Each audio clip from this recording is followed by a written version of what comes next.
Hey guys, welcome back. This is Little Fever here, and today we'll be working on this U30 built by General Electric, and this is a Santa Fe unit. I recently got this locomotive in a train show, and I already have the body loose on it because there is quite a masterpiece of weirdness going on the inside. So now let's go and check that out. All right, now, like I said, the body's already loose because I need to figure that out beforehand. So there's just these two little holes that interlock with the body down here. And as you can see, this is one rusty old engine here. And I had the fan running earlier because when I was running during the train show video, it was stinky, really stinky. So let's just see what we're working with here. And commutator, if we can get that up in the camera. It's still pretty dirty. Spin it for you. These weights, or the flywheels, are also very dirty. And so let's start actually looking at the trucks here. So let's go under and look into those.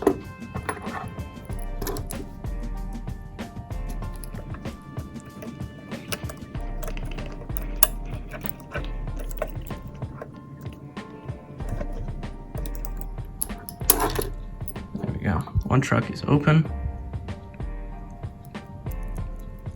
and this version seems to be just a smidgens different than my F unit because the bearings on this are not on the middle, they're actually in the axle boxes. On my F unit, the bearings are right next to the gears. So I cannot actually pull out the wheels like I can on the F unit version. Pop open the other side.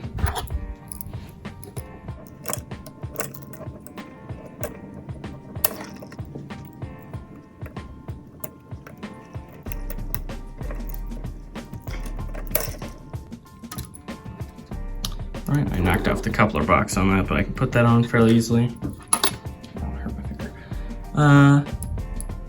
Yeah, very similar, just some crusty old lubricant in there. Gonna have to clean that out. Let's turn this up, over. And the motor is a little wiggly and loose in its housing. That'll be generally okay right now.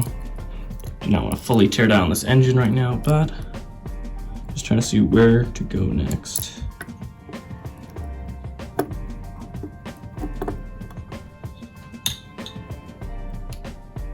Ooh, it is still a little smelly, so I'm going to turn on the fan in here.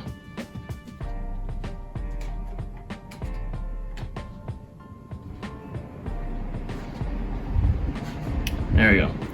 So to clear out the air, my airways, because it's stinky. It's heavily rusted, so let's just clean the commutator. Let's just go after that.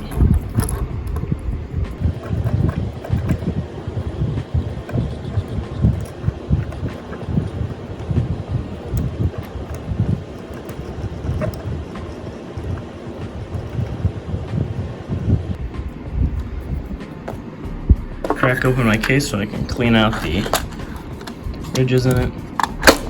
Use one of these dental tools.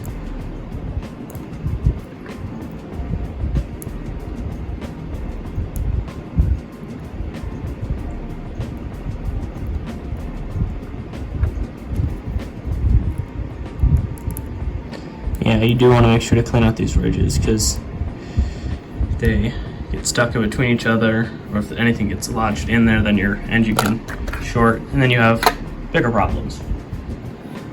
And it's a little bit better. Probably just do a lot more of it off screen, but yeah. Alright, I'll take a look at these wheels. I'll take apart these trucks.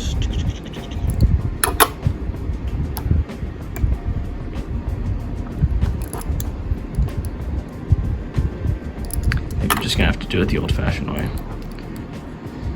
I'm gonna take this brick, and I'm actually gonna first lube up these bearings here by the ends, so that the worm gears that are in there can function properly. I want to see if I can secure down this motor a bit better too. It's a little still wobbly.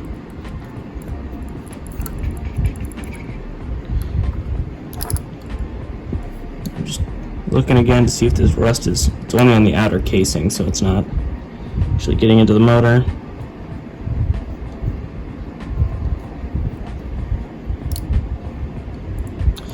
Alright, so put the, actually I'll do this first. I will oil up the insides of these. I do not have a thicker lubricant at the moment, so this will help it run just a little bit more efficient, but not terribly well. So I do suggest you get a thicker lubricant for all these plastic gears that I'm rushing. If they were metal gears, you would definitely need to use a thicker lubricant like Label 106. So this is Label 102. Snap the truck covers back on. I will fix the coupler off camera.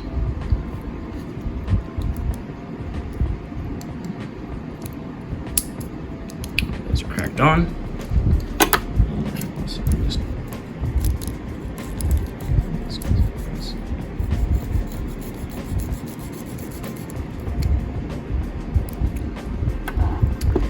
And I will finish cleaning all of these off screen so you guys don't just have to watch me sped up and all scrubbing and everything. So I'll get back to you guys then. All right, now we've gotten the wheels all shiny now. I've tried my hardest to get them all clean, and then I polished some of the other bars on this, and then actually shined up the middle section aside from some of the rust that I couldn't get. And I did actually shine up the flywheels so they do look a little bit nicer. Put a little more oil everywhere since, you know, the stuff I'm using is not the strongest. But now we're going to try to put the body back on. So then, like I said earlier, there's the hole here and then there's a hole on the other side across from it. Put that on.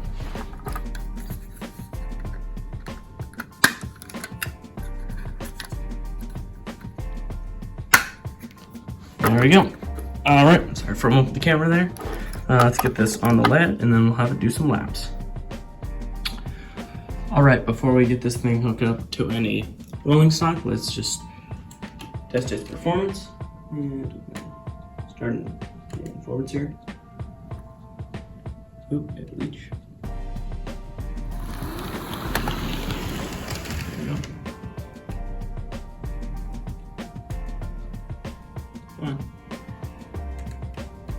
All right, needs a little bit of a push to start in reverse. There we go. Let's get that.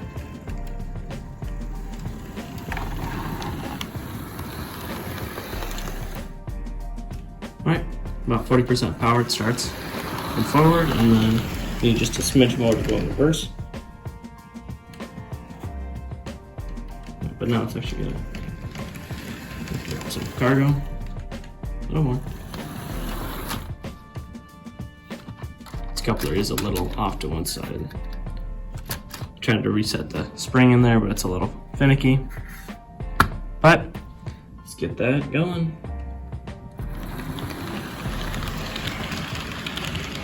The boxcar and the caboose are the only two pieces of Santa Fe rolling stock that I have that have knuckle couplers on them. So that's why it's just pulling only those two.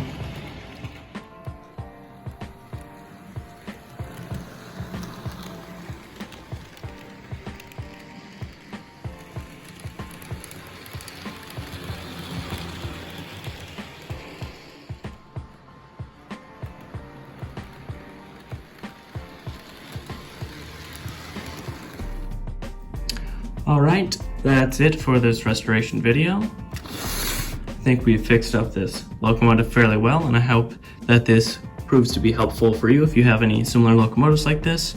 Athearn blue boxes are always similar on the inside. This one was just a bit different than my F unit one that I have, but it's the same insides, and it runs, you know, at fairly low voltage, so that's nice. Always, these ones are really tough and they last long, and for picking this thing up for only $35, I feel that's a pretty good deal for what I got. And that about sums up this video. I'd like to thank you guys so much for watching. Please subscribe if you haven't already. It makes this channel go a lot more further, and like is always appreciated. But that'll just be about it, and I'll see you guys next time. Bye bye.